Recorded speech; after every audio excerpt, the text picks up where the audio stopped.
At his wedding, my son screamed, "Get out! She doesn't want you here!" I walked out silently, tears streaming. The next day, "Mom, give me the mansion keys, we're honeymooning there." I gave him the keys with a smile. When they turned on the TV in the master bedroom, there was a nice video of his bride playing on every channel. If you're watching this, subscribe and let me know where you're watching from. I'm Dorothy Walsh, 67 years old, and apparently the most unwelcome mother-in-law in Connecticut. But let me backtrack to how I got my perfect revenge on the woman who stole my son and the son who betrayed me. The wedding was supposed to be the happiest day of my life. I'd spent 3 months helping plan every detail, from the flowers to the catering menu. I'd even bought a beautiful navy dress that complemented Sophia's color scheme. Everything was perfect until the moment I walked into the reception hall. "What is she doing here?" Sophia's voice cut through the chatter like a knife. She stood there in her $5,000 dress, pointing at me like I was some unwanted party crasher. My son Michael, the boy I'd raised alone after his father died,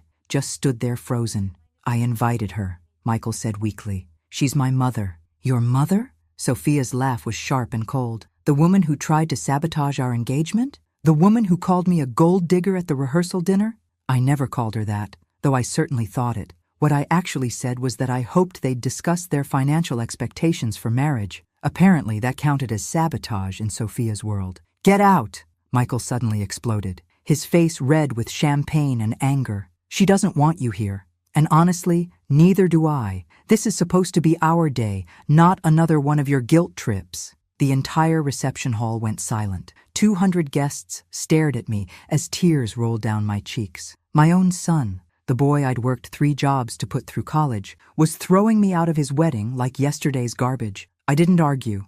I didn't make a scene. I simply picked up my purse, walked to the door, and left. But as I sat in my car in the parking lot, watching through the windows as the party continued without me, something hard and cold settled in my chest. If they wanted to treat me like the enemy, maybe it was time I started acting like one. The next morning, Michael called. His voice was different now, sweet and apologetic, the way it got when he wanted something. "Mom, I'm sorry about last night.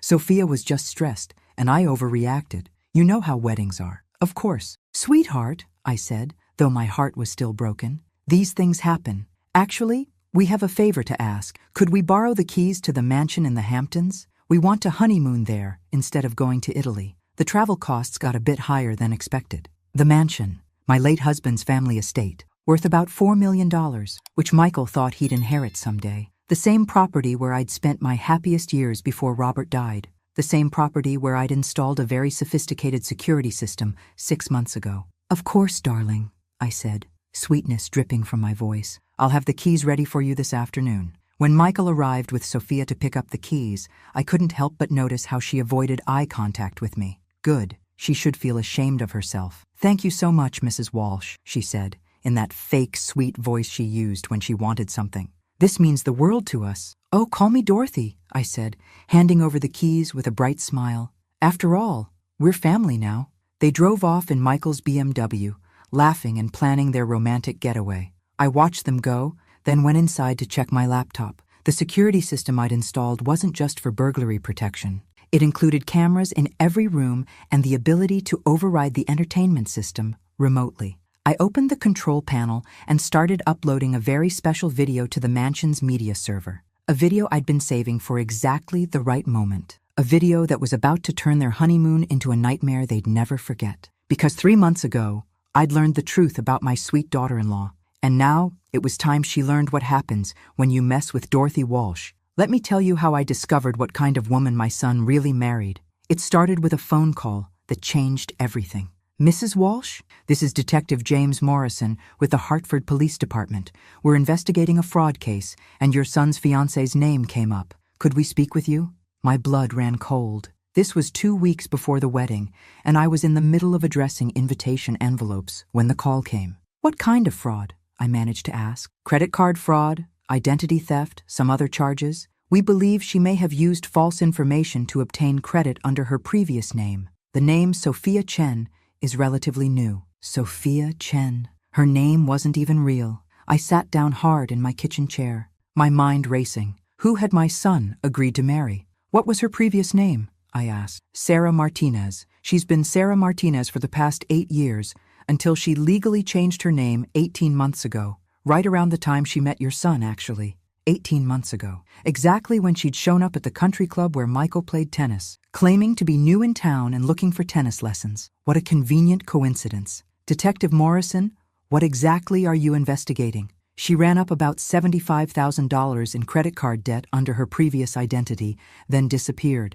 Changed her name, changed her entire identity. Her victims were mostly older men she met through dating apps. She'd gain their trust, get access to their financial information, then max out credit cards before vanishing. I felt sick. My son, my trusting, naive son, was about to marry a con artist. Have you spoken to my son about this? We tried, ma'am. He refused to listen, said we were wrong about her, that she'd told him about her name change already, said it was because of an abusive ex-husband. Of course she'd have a sob story ready. That was probably how she'd hooked Michael in the first place. My son always was a sucker for a damsel in distress. What can I do to help? I asked. Honestly, not much legally. She hasn't technically committed any crimes as Sophia Chen, but we thought the family should know what they're dealing with. After the detective hung up, I sat staring at the wedding invitations scattered across my table. 200 people were about to watch my son marry a criminal. But how could I stop it? Michael was completely under her spell,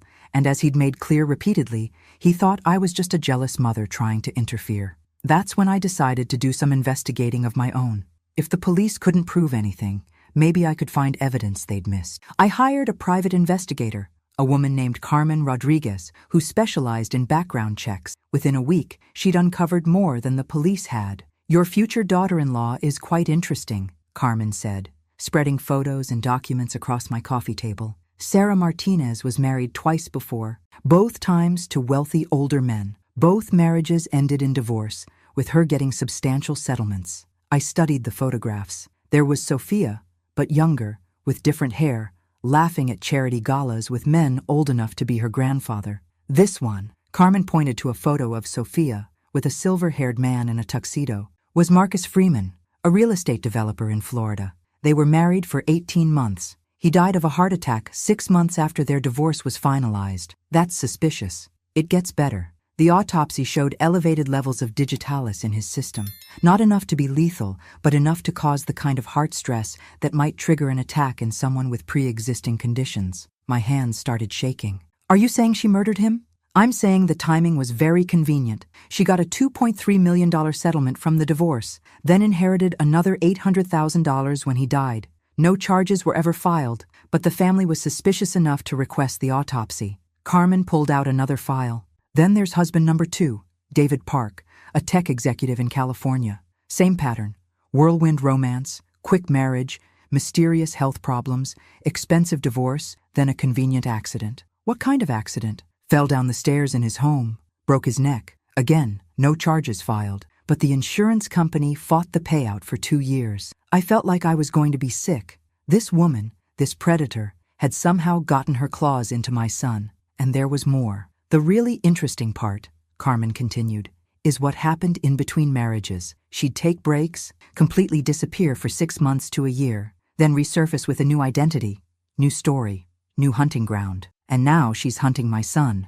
It appears so. The question is, what are you going to do about it? I thought about that for a long time. I could show Michael the evidence, but he'd already made it clear he wouldn't listen. I could go to the police again, but they'd already said there wasn't enough for charges. Or I could wait and watch, and hope she revealed herself before it was too late. That's when Carmen showed me the final piece of the puzzle. There's one more thing you should see, she said, pulling out her laptop. I managed to hack into Sarah's old iCloud account, the one she thought she'd deleted. She's not as tech-savvy as she thinks. The video started playing, and my jaw dropped. There was Sophia, or Sarah, or whatever her real name was, but she wasn't alone, and she definitely wasn't the innocent victim she pretended to be. When was this filmed? I asked. Based on the metadata, about 6 months ago, right around the time she got engaged to your son. I stared at the screen, watching my future daughter-in-law in a very compromising position, with a man who definitely wasn't Michael. The audio was crystal clear, including the part where she laughed about her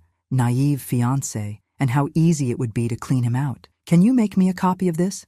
I asked. Carmen nodded. What are you planning to do? I smiled for the first time in weeks. I'm going to save my son, even if he hates me for it. The next 2 weeks before the wedding were the longest of my life. Every day I watched Michael get more excited about his future with Sophia, and every day I knew more about what she really was. I tried one more time to talk to him, 3 days before the ceremony. Michael, sweetheart, are you absolutely sure about this marriage? Have you and Sophia discussed your long-term financial goals? He rolled his eyes. Mom, not this again. Yes, we've talked about money. Yes, I know you think she's after the family money, but you're wrong about her. What exactly has she told you about her past? She was married before to an abusive man. She had to change her name to escape him. She's been hurt before, which is why she's cautious about trust. But she loves me, Mom, really loves me. The lies came so easily to her, and he believed every word. And you've met her family? She doesn't have family. Her parents died in a car accident when she was young. She was raised by an aunt who's now in a nursing home with dementia. It's actually really sad. Another lie. According to Carmen's investigation, Sophia's parents were alive and well and living in Phoenix. They'd tried to warn her previous husbands about their daughter's history, but by then it was always too late. Michael, what if I told you I had proof that she's not who she says she is? His face hardened. I'd say you need to stop trying to destroy my happiness. I know you're lonely since Dad died, but that doesn't give you the right to sabotage my marriage. That hurt more than anything Sophia had done to me. My own son thought I was so pathetic, so desperate for attention, that I'd lie to keep him single. I would never lie to you about something this important. Really? Then where's this proof? I hesitated. Showing him the video would destroy him, and there was no guarantee he'd believe it wasn't somehow faked. Sophia had done an excellent job of painting me as an unstable, jealous mother. Anything I showed him would be dismissed as another attempt to break them up. I thought so, he said when I didn't answer. Mom, I love you, but you need to accept that I'm getting married. Sophia is going to be your daughter-in-law, and if you can't be civil to her, then maybe you shouldn't come to the wedding. That was the moment I knew there was no saving him before the marriage. He'd have to learn the truth the hard way, but that didn't mean I couldn't be prepared for when reality hit. The wedding planning continued around me like a nightmare.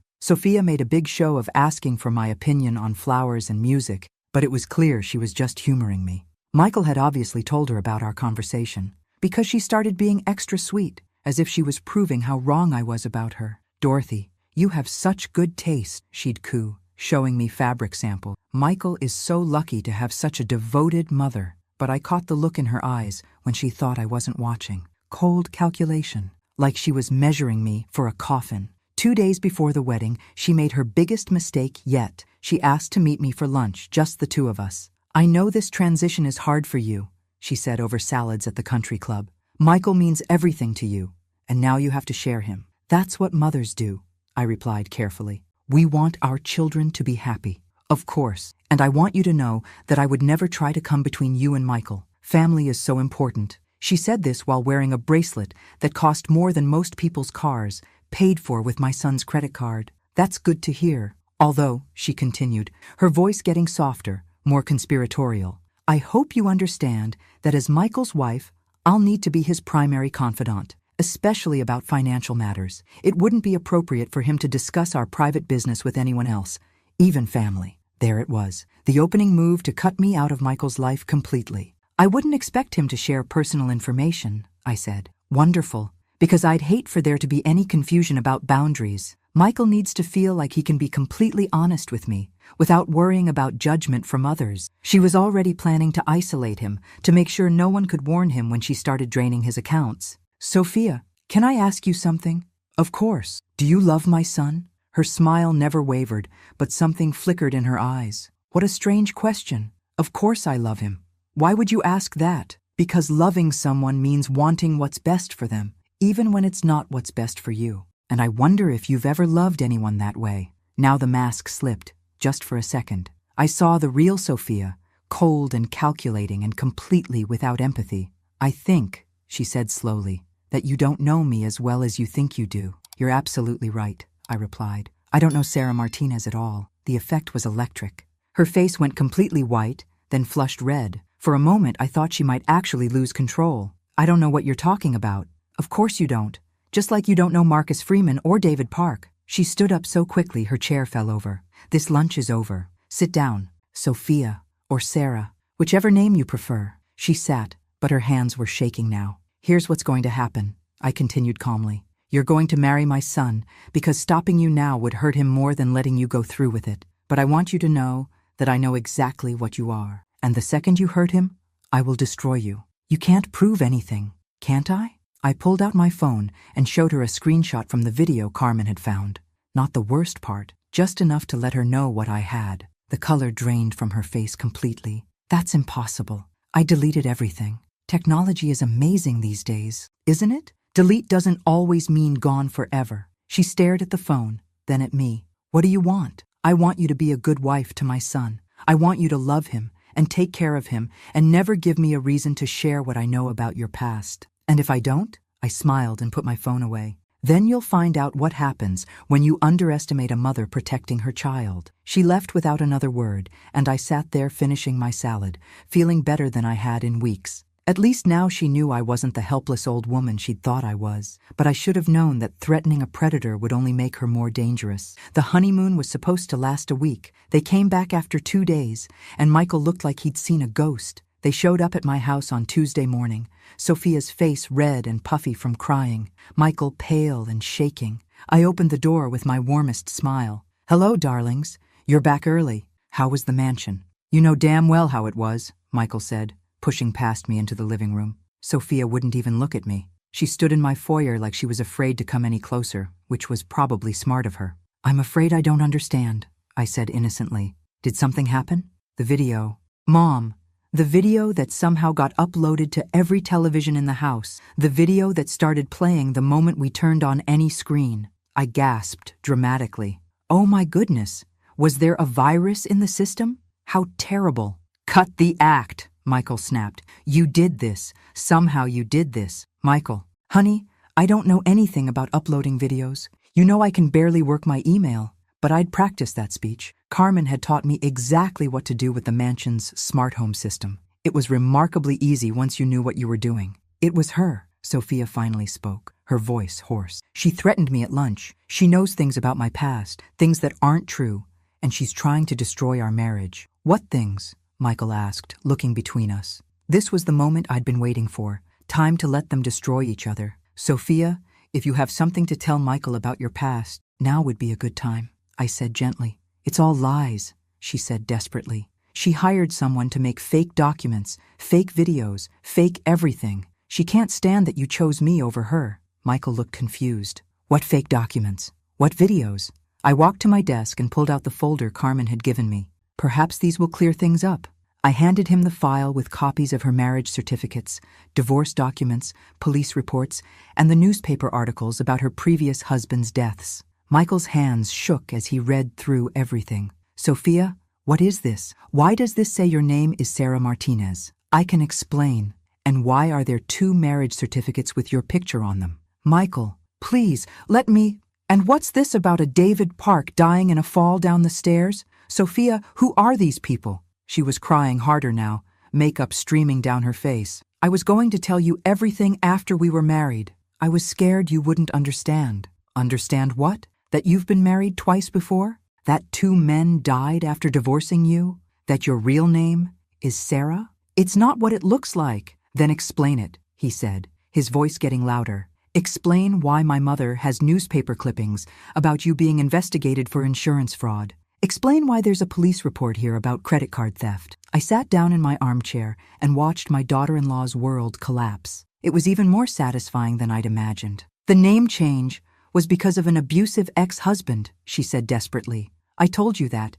And yes, I was married before, but those men, they weren't good people. They tried to control me, to hurt me. By giving you millions of dollars in divorce settlements? Michael's voice was ice cold now. I never asked for that money.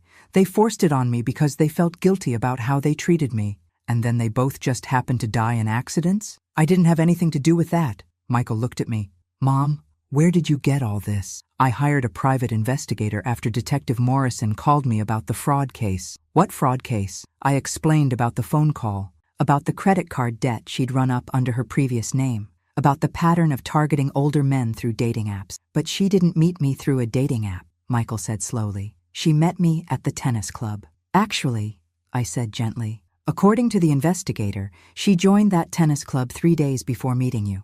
Right after she researched your family and found out about your father's estate. Michael sank into my couch like all the air had gone out of him. You researched my family? Michael, please, I love you. I really love you.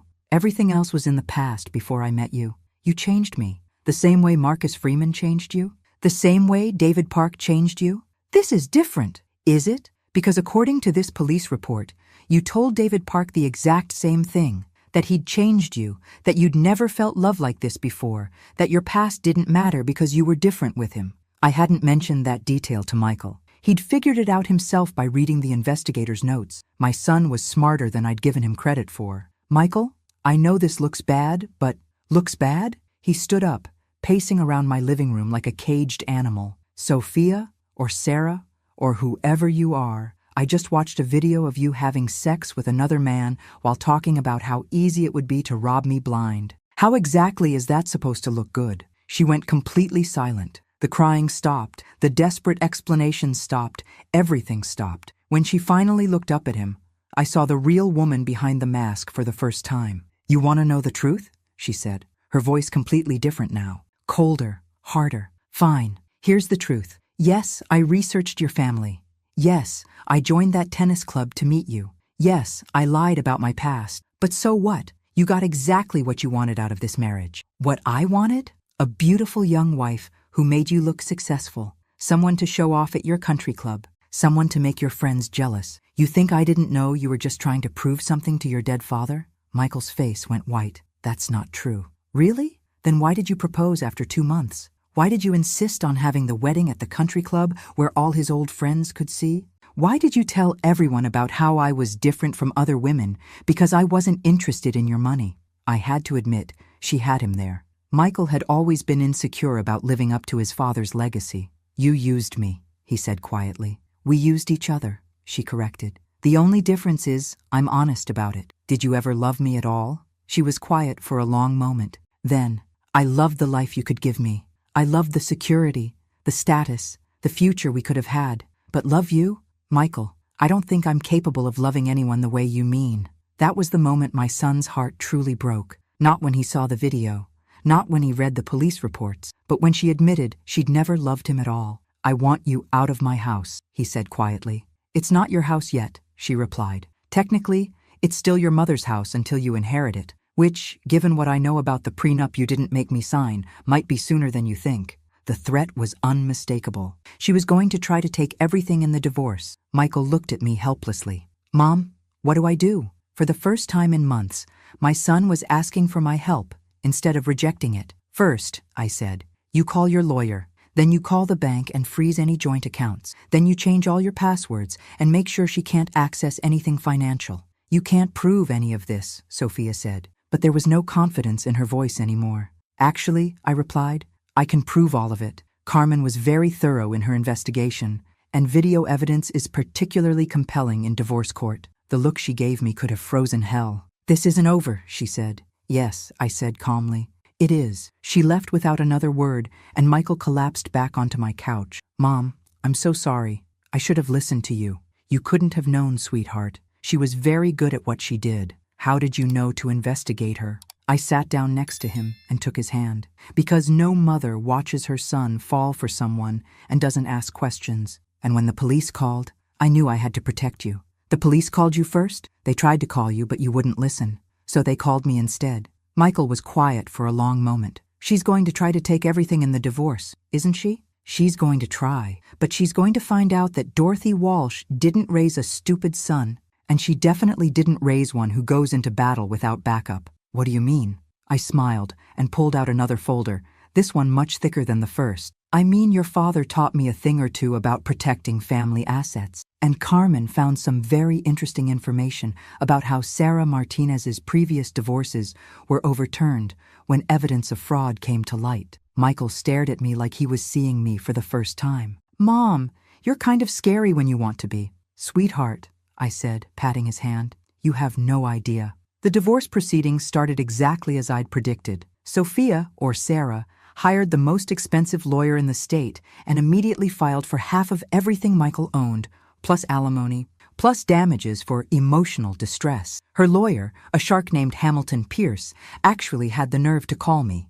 Mrs. Walsh, I represent your daughter-in-law in the divorce proceedings. I understand you've been spreading some rather serious allegations about my client. I haven't been spreading anything, I said pleasantly. I simply provided my son with factual information about the woman he married. Factual information that was obtained through illegal means. Hacking into private accounts, hiring investigators to stalk my client, invasion of privacy. My client has grounds for a substantial lawsuit against you personally. I almost laughed. Mr. Pierce, I think you should speak with your client about her previous legal troubles before you threaten me with lawsuits. Mrs. Walsh, I'm going to be very clear with you. My client is entitled to half of your son's assets, and that includes his inheritance from your husband. If you interfere with these proceedings, I will make sure you lose your home and everything else you own. How interesting. Does your client happen to mention that she's not actually entitled to any inheritance because it's held in a trust that specifically excludes spouses married for less than 2 years? There was a long pause. What trust? The one my husband established when Michael was 16. The one that protects family assets from exactly this kind of situation. I'm surprised Sarah didn't research that when she was researching everything else about our family. Another pause. I'll need to see documentation of this trust. Of course, my lawyer will provide copies during discovery, along with all the documentation about Sarah's previous marriages and the civil suits filed against her by the families of her deceased ex-husbands. Pierce hung up without another word. 2 days later, Sarah showed up at my house again. This time she was alone, and she looked desperate. "We need to talk," she said when I opened the door. "I don't think we have anything to discuss. Please, just 5 minutes." Against my better judgment, I let her in. She stood in my living room looking around like she was calculating the value of everything she could see. "You've won," she said finally. "Is that what you want to hear? You've successfully destroyed my marriage and my life. Congratulations." "I didn't destroy anything, Sarah. I simply revealed what was already there. You know Michael will never trust another woman again because of this. You've made sure he'll be alone for the rest of his life, dependent on you." That stung because there was some truth to it. Michael had been devastated by the betrayal, and he'd been clinging to me like a lifeline ever since. "Michael will heal," I said, "and eventually he'll find someone who actually loves him." "Will he?" "Because right now he's drinking himself to sleep every night and calling me at 2 a.m., begging me to explain why I did this to him." I hadn't known about the calls or the drinking. "What do you want, Sarah?" "I want you to give me something, some kind of severance payment, enough money to start over somewhere else. In exchange, I'll disappear completely. No drawn-out divorce, no custody battle over assets, no lawsuits. I'll sign whatever papers your lawyers want and vanish." "How much money?" $2 million.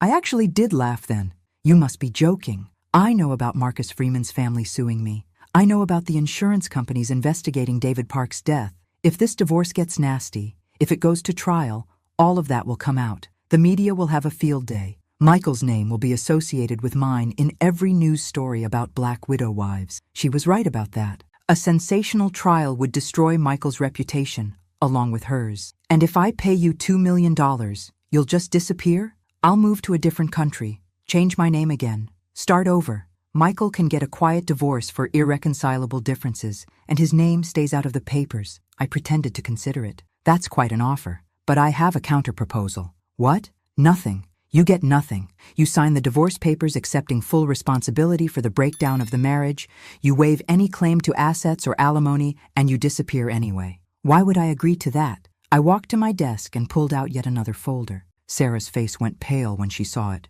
"Because Carmen's investigation turned up something very interesting about David Park's death. The insurance company wasn't the only one asking questions. His family hired their own investigator, and that investigator found some fascinating evidence." "What evidence?" "Security camera footage from a neighbor's house showing you leaving David's home at 11:47 p.m. the night he died. Footage that clearly shows you coming back at 1:23 a.m., staying for exactly 4 minutes, then leaving again." Sarah sat down hard in my armchair. "That's impossible. The timestamp is very clear. David's body was found at the bottom of the stairs the next morning, but according to the coroner, he died between midnight and 2 a.m., which means you were there right around the time he died." I went back because I forgot my purse. "For 4 minutes? And you didn't think to mention this to the police at the time?" She was trapped and she knew it. The security footage wouldn't be enough to convict her of murder, but it would be enough to reopen the investigation. And if they reopened David Park's case, they'd probably take another look at Marcus Freeman's death too. "What do you want me to do?" she whispered. "I want you to sign a confession." "A confession to what?" "To fraud, to knowingly entering into marriage under false pretenses with the intent to defraud my son of his assets. Nothing about the deaths, nothing about the previous marriages, just a simple admission that you lied about your identity and your motives. If I sign that, I could go to jail. Maybe. Or maybe the district attorney will be satisfied with restitution and community service, especially if you cooperate fully and leave the state voluntarily." She stared at the floor for a long time. "And if I don't sign it, then I give this security footage to the Hartford police, along with all the other evidence Carmen found. And we'll see how well your new lawyer handles a murder investigation on top of a divorce case." The silence stretched between us for several minutes. Finally, she looked up at me with something that might have been respect. "You really are a scary old woman. I'm a mother protecting her child. That makes me the most dangerous thing in the world." She signed the confession that afternoon.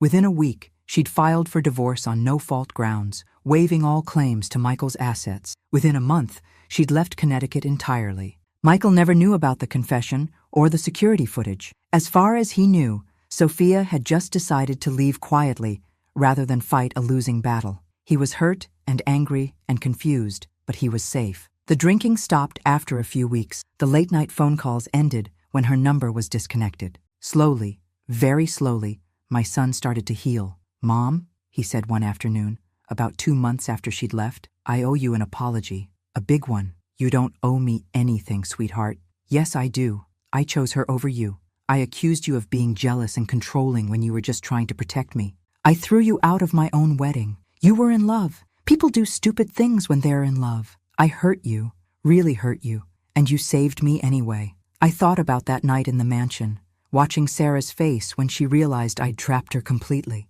I thought about the look in her eyes when she signed that confession, knowing she'd finally met someone more ruthless than she was. "That's what mothers do," I said. "We protect our children, even when they don't want to be protected." "How did you know she was lying about everything, even before the detective called?" I smiled, remembering the first time I'd met her at that tennis club lunch. Instinct, mostly. Something about her just felt wrong. She was too perfect, too eager to please, too interested in all the wrong things. "What wrong things?" "She asked about your father's estate before she asked about your favorite color. She knew your net worth before she knew your middle name. When someone loves you, they want to know who you are. When someone's using you, they want to know what you're worth." Michael nodded slowly. "I should have seen it." "No, sweetheart. You should have been able to trust that the woman you married actually loved you. The fact that you couldn't see through her lies just means you're a good person who expects the best from people. Like Dad was. Exactly like Dad. And that's not something to be ashamed of." We sat quietly for a while,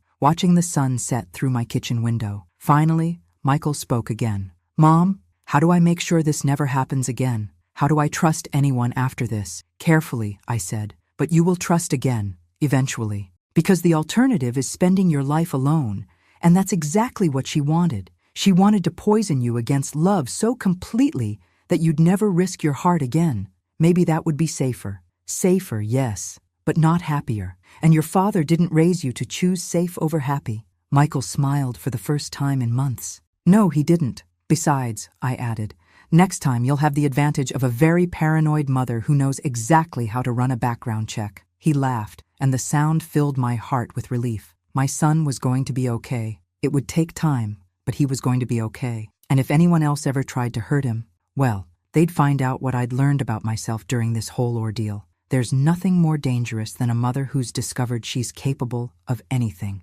6 months later, Michael started dating again. Her name was Jennifer. She was a pediatric nurse, and the first thing she did when she met me was show me pictures of her family. "This is my mom and dad at their 40th anniversary party," she said, scrolling through her phone. "And this is my sister with her kids. And here's my brother at his graduation from medical school." Real family, real history, real life that could be verified by anyone who cared to look. "She seems lovely," I told Michael later. "She is. And Mom? I had Carmen run a background check on her." I smiled. "And?" "Jennifer Marie Thompson, 29 years old, born in Boston, graduated from nursing school with honors, no previous marriages, no criminal record, and her biggest debt is her student loans." "Suspicious," I said dryly. "She sounds entirely too normal." "I know, right? It's weird dating someone who's actually honest about everything." 3 months later, Michael brought Jennifer to Sunday dinner for the first time. She arrived with a bouquet of flowers for me and a homemade apple pie. "I hope this is okay," she said nervously. "Michael mentioned you like to bake, and I didn't want to assume I could compete with your recipes, but my grandmother's apple pie was always her specialty." I took a bite and nearly moaned with pleasure. "Jennifer, this is absolutely delicious. Would you share the recipe?" "Of course. Actually, I was hoping you might teach me some of your techniques. Michael raves about your cooking." After dinner, while Michael was loading the dishwasher, Jennifer helped me package up leftovers in the kitchen. "Mrs. Walsh, can I ask you something personal?"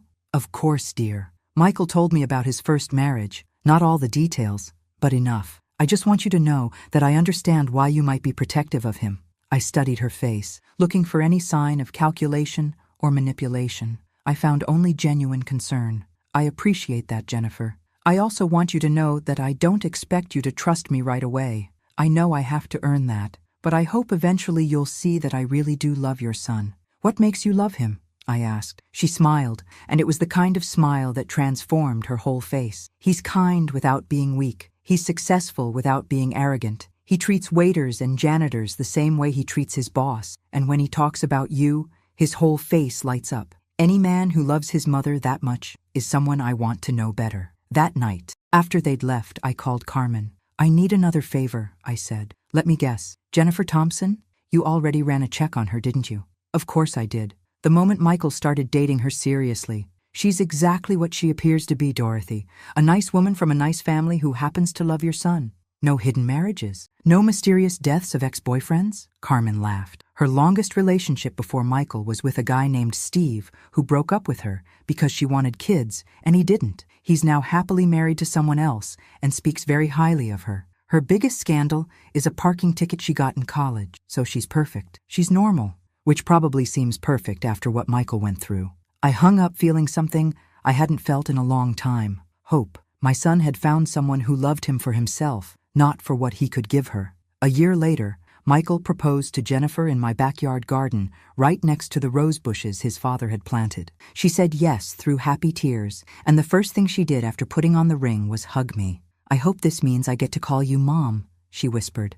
"I'd be honored," I whispered back. The wedding was small and intimate, held in the same garden where they'd gotten engaged. Jennifer's family flew in from Boston, and they were exactly as warm and genuine as she was. Her father walked her down the aisle, but he stopped to shake my hand before giving her away. "Thank you for raising such a wonderful man," he said. "We couldn't be happier about this marriage." This time, I sat in the front row with tears of joy streaming down my face. This time, no one screamed at me to leave. This time, I watched my son marry someone who actually deserved him. During his speech at the reception, Michael looked directly at me. "I want to thank my mother for never giving up on me, even when I was too stupid to listen to her wisdom. Mom, you saved my life in more ways than one, and I love you more than I can ever express." Jennifer's maid of honor speech was even better. "I've never seen a mother and son who love each other as purely as Michael and Dorothy," she said. "Dorothy didn't just raise a son. She raised a man who knows how to love without conditions, how to trust without being naive, and how to protect the people he cares about. Any woman lucky enough to marry into this family knows she's getting not just a husband, but a role model for what unconditional love looks like." That night, as I watched my son and his new wife dance to their wedding song, I thought about Sarah Martinez. Wherever she was, I hoped she'd found whatever it was she was really looking for, and I hoped it didn't involve destroying anyone else's life. But mostly, I thought about the lesson I'd learned through this whole ordeal. Sometimes protecting the people you love means being willing to become someone you never thought you could be. Sometimes love requires you to be ruthless, calculating, and absolutely unforgiving. I'd always thought of myself as a gentle person, someone who avoided conflict and trusted others to do the right thing. But when my son's happiness was threatened, I'd discovered I was capable of things that would have shocked the old Dorothy Walsh. I'd hired investigators, manipulated security systems, obtained evidence through questionable means, and ultimately forced a confession through what was essentially blackmail. A year ago, I would have been horrified by those actions. Now, watching Michael and Jennifer laugh together at their head table, I felt nothing but satisfaction. I'd done what was necessary to protect my child, and I'd do it again in a heartbeat. The next morning, Jennifer brought me coffee in bed and thanked me for the most beautiful wedding she could have imagined. "Dorothy, I hope you know that I consider myself the luckiest woman in the world. Not just because I married Michael, but because I married into a family where love means everything. Welcome to the family, sweetheart, I said, hugging her tight. And thank you for making my son so happy. As she headed downstairs to make breakfast for her new husband, I sat in bed thinking about how much my life had changed. A year and a half ago, I'd been a naive widow who trusted everyone and assumed the best about people. I'd learned the hard way that the world contained predators who viewed kindness as weakness and love as opportunity. But I'd also learned that I was stronger than I'd ever imagined. When pushed to my limits, I could be every bit as cunning and ruthless as any con artist. The difference was that I used those skills to protect instead of exploit, to defend instead of attack. My phone buzzed with a text from an unknown number. I saw the wedding announcement in the paper. Congratulations to Michael and his new wife. I hope they'll be very happy together. S. Sarah Martinez, checking in from whatever new life she'd built for herself. I stared at the message for a long moment, then deleted it without responding. Some chapters of life are meant to stay closed. I got up, put on my robe, and went downstairs to join my son and daughter-in-law for breakfast. My real family, the one built on truth and love and mutual respect. Good morning, Mom, Michael said, kissing my cheek. Sleep well? Perfectly, I said, and meant it. After everything we'd been through, everything I'd had to do to protect him, this was what mattered. My son was safe, happy, and loved by someone who deserved him. Sometimes the best revenge isn't getting even. Sometimes the best revenge is simply ensuring that good people get the happy endings they deserve. And sometimes being a good mother means being willing to be the villain in someone else's story. I poured myself coffee and sat down with my family, finally at peace with both the woman I'd been and the woman I'd had to become. If you're watching this story, I want you to remember something. Never underestimate a mother protecting her child. We're capable of anything when the people we love are threatened. And to any predators out there thinking you can target someone's family, think again, because somewhere out there is a mother like me, and we're always watching. Thanks for listening. Don't forget to subscribe and feel free to share your story in the comments. Your voice matters.